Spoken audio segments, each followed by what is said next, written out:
औज़ुबिल्लाहिमिनश्शैतानिर्रजीम बिस्मिल्लाहिर्रहमानिर्रहीम अस्सलाम वालेकुम।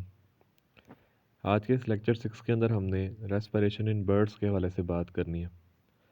बर्ड्स के हवाले से बताया जाता है कि ये मोस्ट एफिशिएंट और एलेबोरेट रेस्पिरेटरी सिस्टम जो वो बर्ड्स का होता है। तो ये पहली लाइन के अंदर एमसीक्यूज़ है कि जी सबसे एफिशिएंट जो रेस्पिरेटरी सिस्टम है वो किसका है, वो बर्ड्स का है।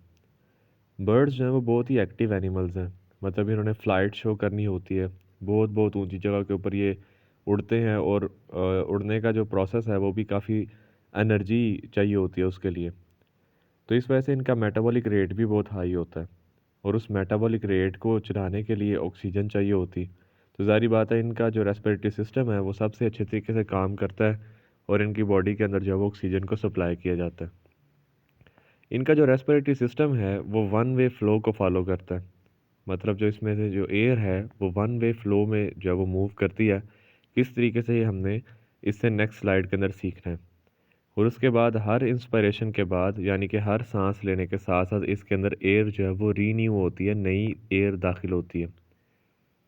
जिस तरह हमारे लंग्स जो हैं लाइक मैमल्स के जो लंग्स हैं उनके अंदर छोटी छोटी एयर की थैलियाँ मौजूद होती हैं जिनको हम एल्वियोलाई कहते हैं, लेकिन बर्ड्स के अंदर वो एल्वियोलाई मौजूद नहीं होती।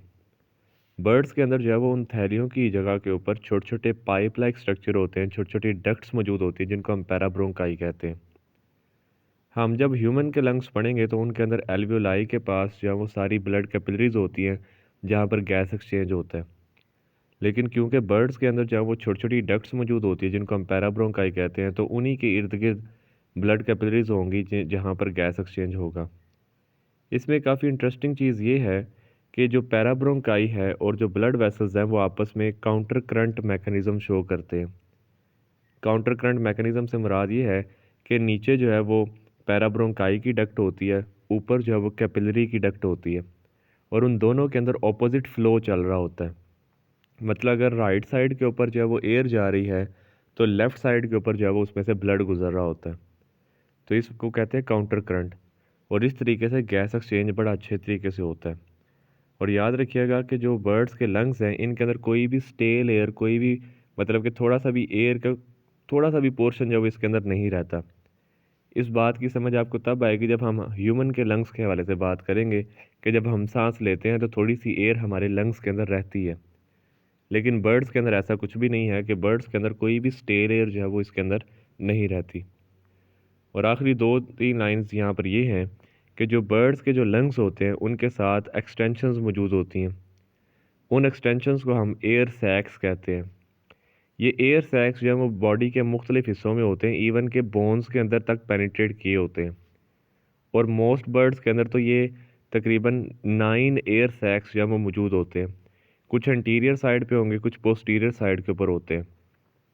और जैसे कोई बर्ड जो है वो सांस लेता है तो उसकी जो रिब्स होती हैं, जो रिब्स की आर्टिकुलेशंस हैं, रिब्स की जो अटैचमेंट हैं, वो फॉरवर्ड और अपवर्ड मूव करती हैं। बिल्कुल इसी तरीके से कि जब आप एक लंबी सी सांस भरें तो हमारी जो जो चेस्ट होती है वो मतलब कि बाहर की तरफ और अपवर्ड जो है वो मूव करती है। तो सेम इसी तरीके से बर्ड्स के अंदर भी यही होगा।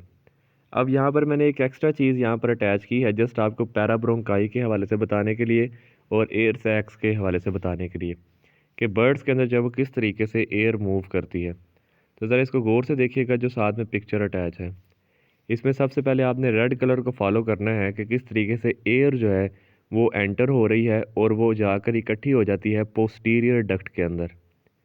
वहाँ से जो पोस्टीरियर डक्ट है वो कंट्रैक्ट करती है और एयर को भेज देती है छोटी छोटी डक्ट्स के अंदर जिनको हम पैराब्रोंकाई कहते हैं। उन पैराब्रोंकाई में लगातार जो है वो एयर चलती रहती है और इसके इर्द गिर्द जो है वो ब्लड कैपिलरीज होंगी जहाँ से गैस एक्सचेंज होता है। और उन पैराब्रोंकाई से फिर जो एयर है वो एंटीरियर सैक के अंदर आ जाती है। एंटीरियर एयर सैक भी इसको हम बोलते हैं। और उस एंटीरियर एयर सैक ने फिर कंट्रैक्ट करना है और वहाँ से एयर जो है वो वापस बाहर की तरफ आ जाती है। तो इस तरीके से इसके अंदर जो है वो वन वे फ्लो जो है वो एयर का चलता है और इसमें जो है वो छोटी छोटी डक्ट्स होती है जिनको हम पैराब्रोंकाई कहते हैं। और वहीं पैराब्रोंकाई के इर्द गिर्द जो है वो वेसल्स होती हैं जहाँ पर सारा गैस एक्सचेंज का प्रोसेस हो रहा होता है। और इसमें जो एयर सैक्स हैं वो बैलोस की तरह बिहेव करती हैं।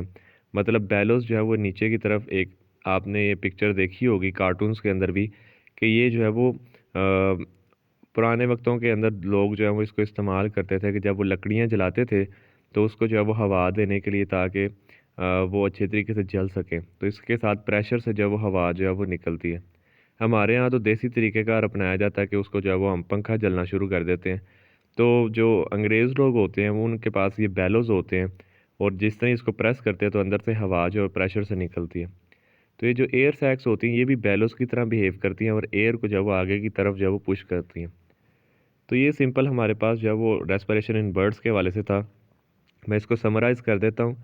सबसे पहली चीज़ ये है कि मोस्ट एफिशिएंट और एलेबोरेट रेस्पिरेटरी सिस्टम है। बर्ड्स जो हैं वो एक्टिव एनिमल्स हैं। इनके अंदर हाई मेटाबॉलिक रेट होता है। उस हाई मेटाबॉलिक रेट को पूरा करने के लिए फिर ऑक्सीजन भी ज़्यादा चाहिए होती है। इनके रेस्पिरेटरी सिस्टम का वन वे फ्लो होता है। हर इंस्पायरेशन के साथ, हर सांस लेने के साथ साथ इनके अंदर एयर जो है वो रीन्यू होती है। इनके अंदर एल्वियोलाई एब्सेंट होते हैं। एल्वियोलाई की जगह के ऊपर छोटी छोटी डक्ट्स होती हैं जिनको हम पैराब्रोंकाई कहते हैं। वो पैराब्रोंकाई दोनों तरफ से ओपन होती हैं और उनमें से लगातार जो है वो एयर गुजर रही होती है। उसके इर्द गिर्द ब्लड कैपिलरीज होंगी जहाँ पर गैस एक्सचेंज होता है, और इसको हम काउंटर करंट एक्सचेंज कहते हैं क्योंकि दोनों के अंदर जो फ्लो होता है वो ऑपोजिट होता है। और बर्ड्स के लंग्स के अंदर कोई भी स्टेल एयर नहीं रहती। उसके साथ साथ इसमें एयर सैक्स मौजूद होती हैं।